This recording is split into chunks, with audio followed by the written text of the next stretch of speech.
지난 금요일장에서 이슈가 있었던 업종 살펴보는 기업 이슈 시간입니다. 그동안 날아올랐던 2차 전지주가 무너졌습니다. 뉴욕 증시에서 테슬라의 연이은 주가 하락이 영향을 미쳤는데요. 6거래일 연속으로 하락하면서 고점 대비 42% 이상 떨어졌죠. 이처럼 2차 전지에 영향을 크게 미치는 테슬라의 전망이 좋지 못하면서 우리 2차 전지주도 잘 버텨오다가 결국 약세 보인 것으로 풀이됩니다. 그런 가운데 에코프로비엠이 돌연 코스피 이전 상장을 철회했는데요. 경영 실적이 부진하다는 이유에서인데 3주 전 실적 발표 당시엔 이전 상장에 문제가 없다고 발표했던 회사가 말을 바꾸자 불안감이 커졌습니다. 향후 실적 개선을 확인한 후 다시 도전할 거라고 밝혔지만 투심을 돌리기엔 부족했던 것으로 보입니다. 마감 상황 보면 엔캠이 13.5% 크게 하락했고요. WCP 12.92%, 에코프로비엠 11.19%, 나라엠ND와 LNF 모두 8% 넘게 하락했습니다. 반도체 관련주도 크게 빠졌는데요. 엔비디아 급락이 악재로 작용했습니다. 엔비디아는 양호한 4분기 실적을 발표했지만 향후 전망치가 투자자들의 기대치에 미치지 못한다는 평가가 부각되면서 긍정적인 매출 전망이 퇴색됐습니다. 그러면서 주가가 8.5% 급락했고 이에 필라델피아 반도체 지수도 6% 넘게 빠졌는데요. 또한 경기도나 우려 속 관세 전쟁이 다시 부각된 것도 시장의 불확실성을 키우고 있습니다. 이날 트럼프 대통령은 캐나다와 멕시코에 대해 유예 중인 25%의 관세 부과를 예정대로 3월 4일에 집행하고 또 중국엔 10%의 추가 관세를 부과하겠다고 밝혔는데요. 결국 오늘 트럼프 대통령이 내일부터 관세를 강행한다고 발표했죠. 반도체주가 특히 관세에 민감한 만큼 오늘 주가가 또 크게 빠졌는데요. 앞으로의 흐름 지켜보셔야겠습니다. 마감 상황 보면 LK캠 15.44% 급락했고요. 두산 9.03%, 원익 QNC와 삼양 NC캠 또 OCI 모두 큰 폭으로 하락했습니다.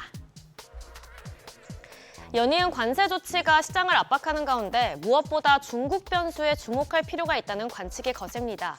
중국이 내수 진작을 위해 대규모 부양책을 도입하고 한한령 해제 카드를 꺼내들면서 우리 증시에도 훈풍이 불 수 있다는 평가인데요. 그러면서 관련 종목들 중 하나인 영상 콘텐츠주가 강하게 시세 분출했습니다. 향후 K 콘텐츠를 중심으로 미디어 업종의 수익성이 대폭 개선될 것으로 보이는데요. 특히 중국에선 넷플릭스가 진입할 수 없기 때문에 한한령 해제 시 직접 진출이 가능해져서 연간 1,100억 원 이상의 콘텐츠 판매 수익이 예상됩니다. 그런 가운데 캔버스에는 드라마 내탕금 마지막 밀명의 중국 합장을 추진하면서 중국 시장 진출에 박차를 가하고 있는데요. 항일 독립운동을 소재로 한 드라마인 만큼 중국 시청자에게 큰 호응을 얻을 것으로 기대됩니다. 관련주 더 살펴보면 4x4가 상한가 기록했고요. 스튜디오 미르가 16.81%, Y랩과 캔버스엔 그리고 M83 모두 2% 넘게 시세 분출했습니다. 마지막으로 화장품주도 대표적인 중국 수혜주 중 하나죠. 지난주 대부분 좋은 흐름 보였는데요. 한한령이 풀리면서 다양한 문화 콘텐츠들이 중국 시장에 진입하고 이에 따라 한국 화장품 브랜드들이 자연스럽게 노출되면서 인지도 제고에도 분명히 도움이 될 거란 평가입니다. 또 국내 화장품 브랜드가 미국향 수출 호조로 지속 성장하고 있다는 점도 주가 상승의 요인으로 꼽히는데요. 지난해 화장품 수출액은 85억 7천만 달러로 전년 대비 19% 증가했는데 이 중 미국향 수출액이 51% 넘게 늘었습니다. 이처럼 많은 K뷰티 제품들이 미국 시장에 더해 큰 손인 중국 시장으로 나아가면 기대할 수 있는 성장 여력이 훨씬 클 거란 관측입니다.